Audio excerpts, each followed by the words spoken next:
Welcome to the sandwich generation, where you and I are stuck in the middle between our kids and grandkids and our parents and our grandparents, and we're just trying to make it okay for everyone.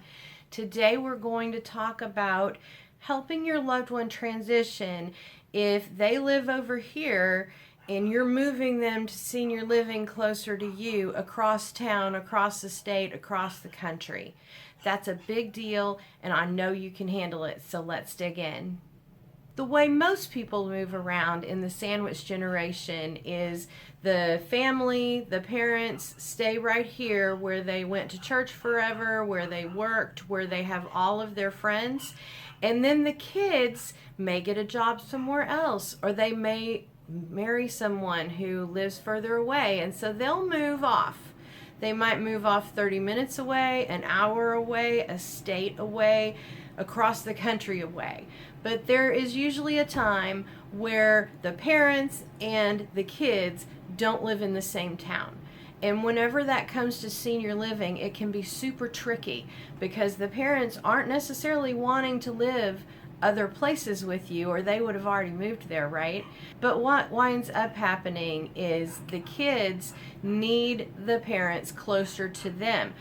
Because as us in the sandwich generation, most of us are still working.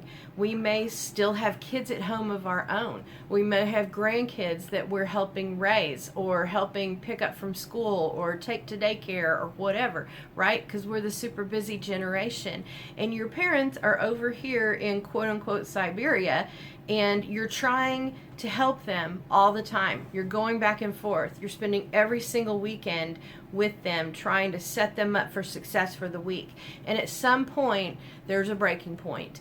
And when that happens, you need to move your parents closer to you. And that doesn't always sit well with them. Even if you have to get people together on video, even if you go out onto your social media and you solicit people to send videos to you and you can show them to your loved one, there needs to be closure for them. There needs to be that tying up of loose ends. So if you know that their next door neighbor is their best friend, you need to make sure and get them in touch with that next door neighbor so that they can say goodbye properly, so they can have that sort of closure. And sometimes we wait a long time to move them, and maybe they're not quite cognitively okay anymore. Maybe they're in a hospital right now and you're going to discharge them straight to your place out of town.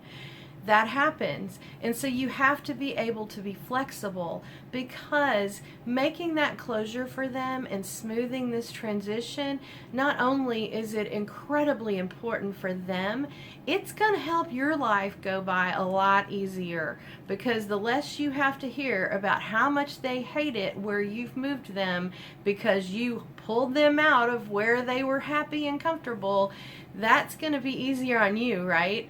Because here we are, stuck here in the middle. We got a lot going on, and the last thing we need is for that transition to go badly, because now we're even more stressed, and now we have even more things to worry about. Now we have the guilt, oh my God, should we have moved them? And then you'll also have the guilt of, oh my God, we moved them too late, and now they can't transition well. All of those things happen every single day. You are not alone. I've watched a lot of my super close senior buddies move across the state to be closer to their kids when they need that care. And that is a natural, normal thing to happen.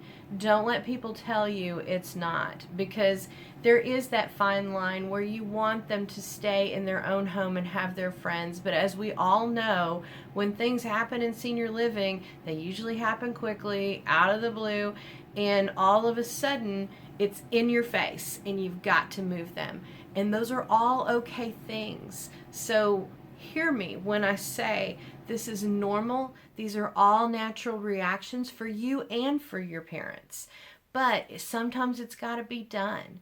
So think about how you can close up those loose ends for them. Every time there's a personal touch made in a senior's life, it lights them from within.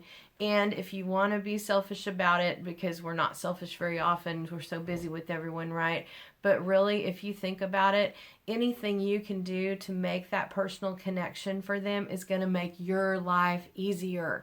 And it's okay to say that, because we are scrambling all the time, and to make something that's easier for you makes it easier for you to handle even more things. So I know this is a crazy time, but if that helps you transition over into another neighborhood, another state, another whatever, that's a win-win, right?